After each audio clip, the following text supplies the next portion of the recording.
વિદ્યાર્થી મિત્રો, આજે આપણે ધોરણ 11 વાણિજ્ય વ્યવસ્થાને સંચાલન પ્રકરણ પહેલું એમાંના અગાઉ લેક્ચરની અંદર આપણે ઘણા મુદ્દાઓની ચર્ચા કરેલી.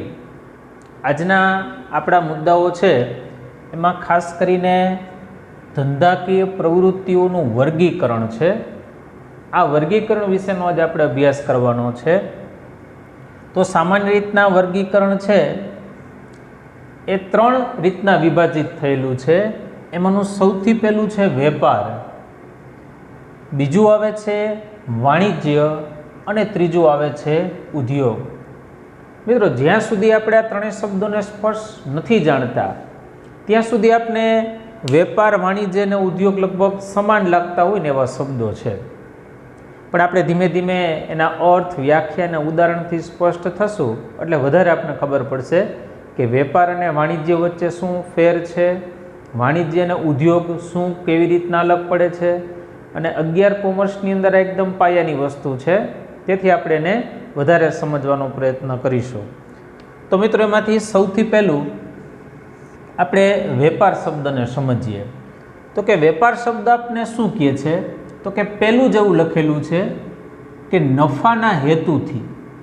મિત્રો, તમને બધાને ખબર છે કે આર્થિક પ્રવૃત્તિઓના વર્ગીકરણની અંદર આપણે આગળ વધતા હોઈએ ત્યારે આપણે જોયેલું કે એની અંદર નફાનો હેતુ છે. એટલે કે નફાનો હેતુથી બે વ્યક્તિઓ, એટલે કે એક કરતાં વધારે વ્યક્તિ હોય તો જ વિનિમય થાય. એટલે કે બે વ્યક્તિઓ વચ્ચે શું થાય છે?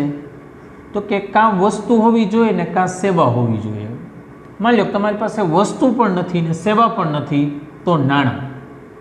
એટલે કે વસ્તુ કે સેવા અથવા નાણાંના બદલામાં તમે શું મેળવતા હશો?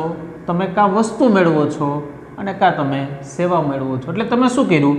તો કે એક્સચેન્જ કર્યું. આ ત્રણમાંથી આ બે વસ્તુ મેળવવા માટેનો એક્સચેન્જ કર્યું એટલે તમે શું કર્યું? તો કે વિનિમય કર્યો. આ વિનિમયને મિત્રો આપણે વેપાર તરીકે ઓળખી શકીએ ખરા. એટલે બહુ સરસ વાત કીધી છે. તમારી પાસે કંઈક હોવું જોઈએ. સામાન્ય રીતના આપણે માર્કેટમાં નીકળીએ ત્યારે આપણા પાસે નાણાં હોય,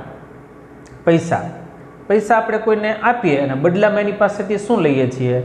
તો કે કાં વસ્તુ લઈએ અને કાં એની પાસેથી કોઈ સેવાની ખરીદી કરીએ, કાં આપણે કોઈ બુક સેલર્સ પાસેથી books, pen, guides, reference book વગેરે ખરીદી, અથવા આપણે કોઈ શિક્ષક પાસે ગયા અને જ્ઞાન મેળવ્યું છે, ડૉક્ટર પાસે ગયા તો આપણે એને તપાસ માટે ગયા અને એને આપણે તપાસ કરીને બદલામાં ફી આપી છે, એટલે કે નાણાં. મિત્રો, ઘણી વખત એવું પણ બનતું હોય છે, વસ્તુના બદલામાં પણ વસ્તુ હોય, સેવાના બદલામાં સેવા હોય, વસ્તુના બદલામાં સેવા હોય, સેવાના બદલામાં વસ્તુ હોય, એવું પણ હોઈ શકે. પણ એમાં એ હેતુ છે ને, હેતુ એ નફાનો હોવો જોઈએ. બરાબર? નફા વગર જો કોઈ પણ પ્રવૃત્તિ થઈ, ભલે પછી વિનિમય થયો હોય, છતાંય આપણે એને વેપાર કહી શકીએ નહીં. હેતુ નફાનો હોવો જોઈએ. મિત્રોની પહેલાં પણ મેં તમને કીધું હતું ત્યારે આપણે ધંધાની ચર્ચા કરતા હતા કે નફાના હેતુ નફાનો, પણ ધંધો કરતી વખતે ઘણી વખતે નુકસાની પણ જાય છે, તો એ સ્વીકારી લેવાની છે, કારણ કે ધંધા સાથે નફો અને નુકસાની બે જોડાયેલી છે. બહુ સ્પષ્ટ રીતના કીધું છે કે નફાના હેતુથી બે વ્યક્તિઓ વચ્ચે એક્સચેન્જ થાય છે. એક્સચેન્જ શું થાય છે? તો કે વસ્તુ, સેવા, નાણાંના બદલામાં વસ્તુ કે સેવા મેળવો છો, જે પ્રવૃત્તિ થાય છે એને આપણે વેપાર તરીકે ઓળખી શકીએ. હવે મિત્રો, વેપાર છે એનું પણ પાછું વર્ગીકરણ, પ્રકારો પાડવામાં આવેલા છે. એ વેપારના પ્રકારોને આપણે જોઈએ તો કે પેલો આંતરિક વેપાર છે અને બીજો પ્રકાર જોઈએ તો કે આંતરરાષ્ટ્રીય વેપાર છે. હવે આંતરિક વેપાર અને આંતરરાષ્ટ્રીય વેપાર એ જે તે દેશની ભૌગોલિક સીમાઓ ઉપર આધાર રાખે છે. મિત્રો, જે તે દેશની ભૌગોલિક સીમાઓ એટલે શું? તો કે કોઈ એક જ દેશ હોય અને એક જ દેશની ભૌગોલિક સીમાની અંદર પછી બે રાજ્યો વચ્ચેનો હોય, બે શહેરો વચ્ચેનો હોય, બે નગર વચ્ચેનો હોય, એ જે કાંઈ પણ વેપાર થશે એને આપણે આંતરિક વેપાર તરીકે ઓળખી શકીએ છીએ.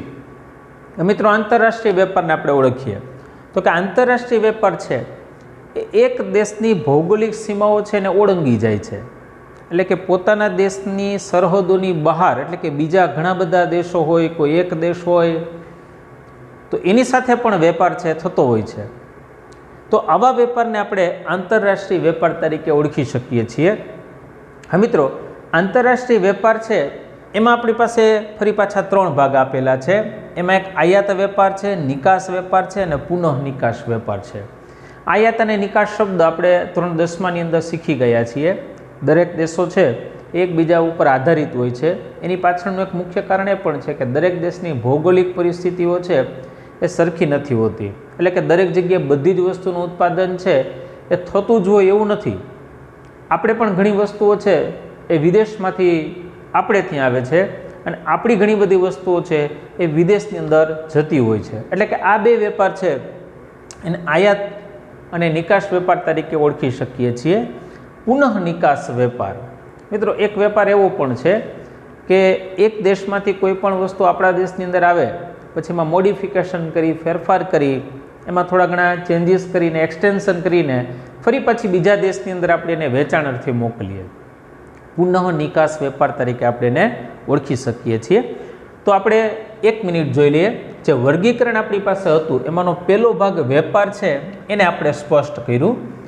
હવે વર્ગીકરણનો બીજો ભાગ છે એટલે કે વાણિજ્ય શબ્દ છે એને આપણે ઓળખીએ. મિત્રો વાણિજ્ય એટલે આપણે શું કીધું છે તો કે વાણિજ્ય એટલે શું તો કે વેપાર શબ્દ મેં તમને સમજાવ્યો.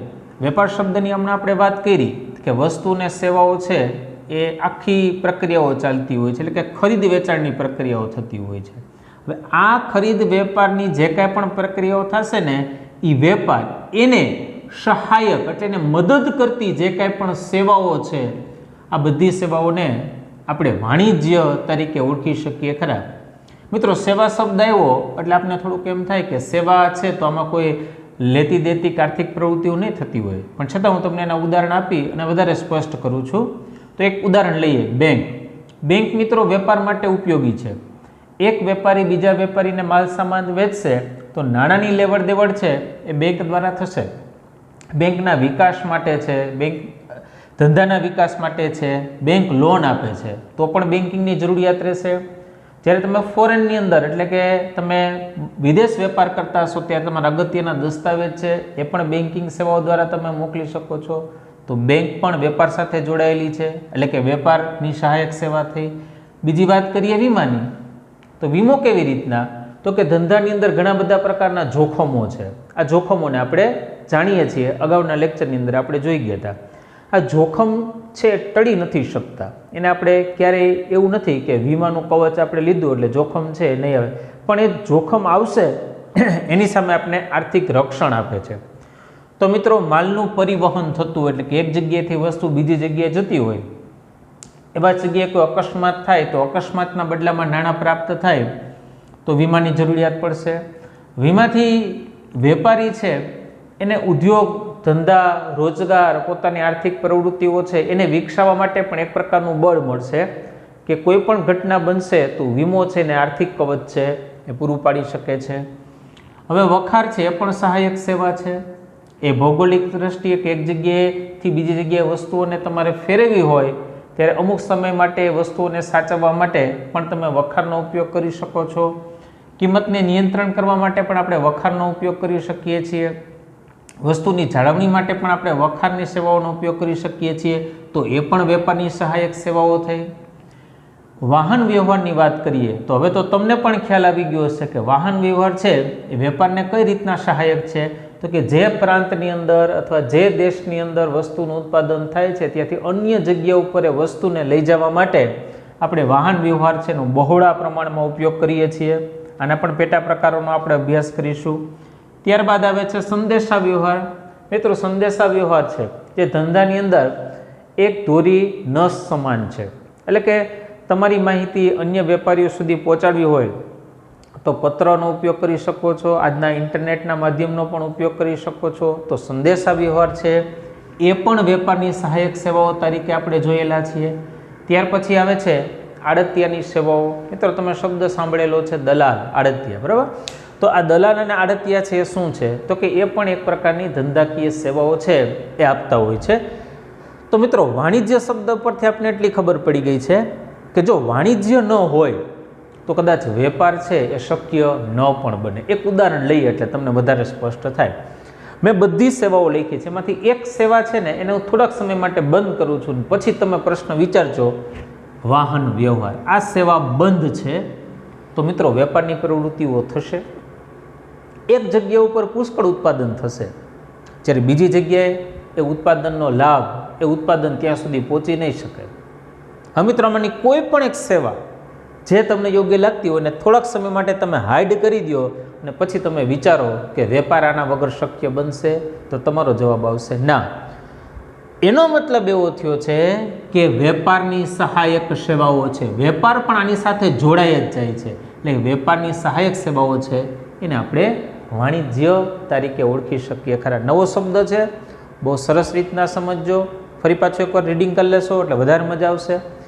મિત્રો, હવે આપણે જોવાનું છે ઉદ્યોગ વિશેની ચર્ચા કરીએ.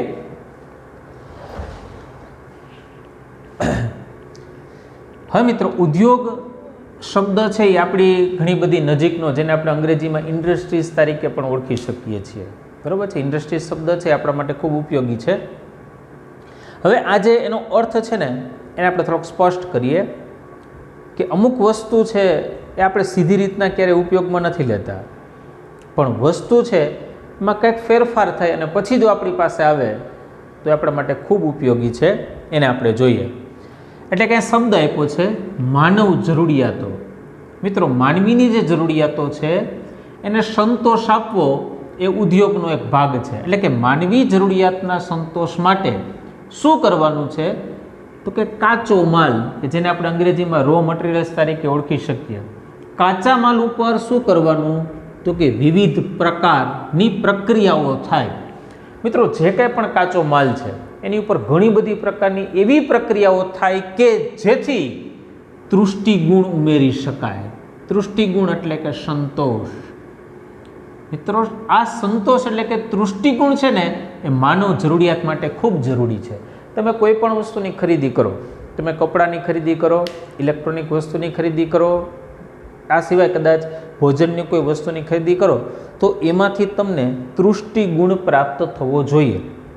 હા મિત્રો, તૃષ્ટિગુણ ક્યારે પ્રાપ્ત થયો તો કે તમારી પાસે જે વસ્તુ આવેલી છે એ વસ્તુ પહેલાં એની ઉપર ઘણી બધી પ્રક્રિયાઓ થયેલી છે. આપણે લીધેલા કપડાં ઉપર પણ તમે જો એની બેક સાઈડમાં જશો તો ઘણી બધી પ્રક્રિયાઓ છે થઈ, પછી કાપડ તૈયાર થયું, પછી એમાંથી આપણે પહેરી શકીએ એવા કપડાઓ તૈયાર થયા. તો આ બધું કોણે કર્યું તો કે ઉદ્યોગ છે ને એ આ પ્રવૃત્તિઓ સાથે જોડાયેલા છે.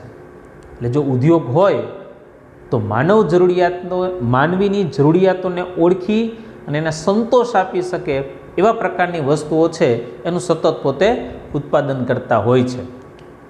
હા મિત્રો, આપણે એને એક વર્ગીકરણ આવે છે, ઉદ્યોગનું વર્ગીકરણ. આ વર્ગીકરણ 3 પ્રકાર છે. એમાં સૌથી પહેલાં પ્રાથમિક ઉદ્યોગ કીધા છે, ત્યારબાદ ગૌણ ઉદ્યોગ કીધા છે અને ત્યારબાદ આપણે આનુષાંગિક ઉદ્યોગો વિશેની વાત કરેલી છે. આપણે 3 ઉદ્યોગો છે એના વિશેની ચર્ચા કરીએ.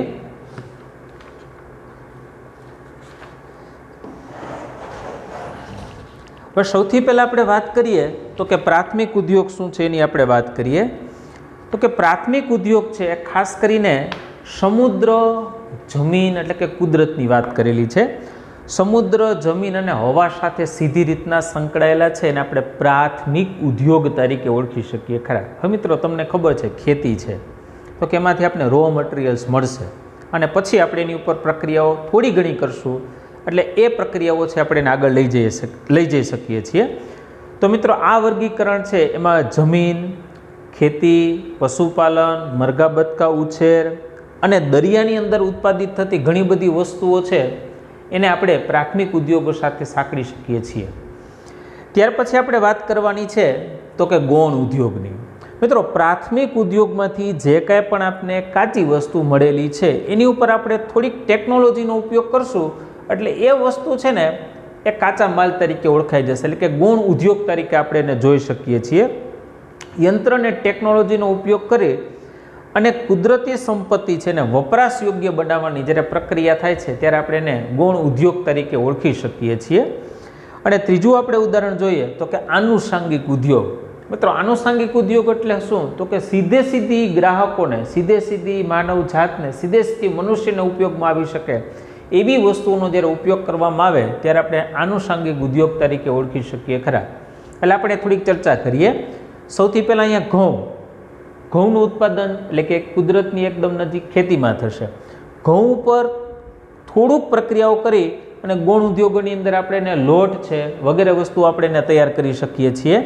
હવે જ્યારે લોટ તૈયાર થઈ જાય પછી એમાંથી બિસ્કિટ બનાવવા કે બ્રેડ બનાવવી છે એને આપણે આનુષાંગિક ઉદ્યોગ તરીકે જોઈ શકીએ ખરા. તો મિત્રો આ વર્ગીકરણ ઉપર આપણેથી એક બાબત સ્પષ્ટ થાય છે કે ઉદ્યોગની અંદર બધી જ વસ્તુઓ છે કુદરત તરફથી આપણે મળ્યા પછી આપણે એની ઉપર 3 સ્ટેજની અંદર પ્રક્રિયાઓ કરી અને અંતે આપણે એને વપરાશ યોગ્ય બનાવી શકીએ છીએ.